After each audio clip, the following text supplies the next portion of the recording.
咁再睇下十里岩，睇下呢個餐邊櫃係點樣做嘅。如果你中意飲紅酒嘅話呢，我就建議你做一組嵌日式嘅呢個恆溫紅酒櫃。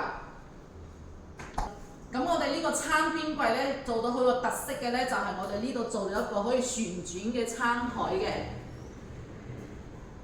咁平時可以拉入去，咁同埋呢都唔影響佢一個儲物嘅。同埋呢個仲有做咗一組電動嘅升降拉籃。同埋咧，睇到呢個位置係咪好靚咧？呢個位置咧係做咗鋼琴件嘅一個油漆嘅面嘅板嚟嘅。咁因為呢個位置咧係有條梁嘅，所以我哋係做咗護牆板嘅。呢個咧就係一個櫃門嚟嘅，你打開睇下，一儲物。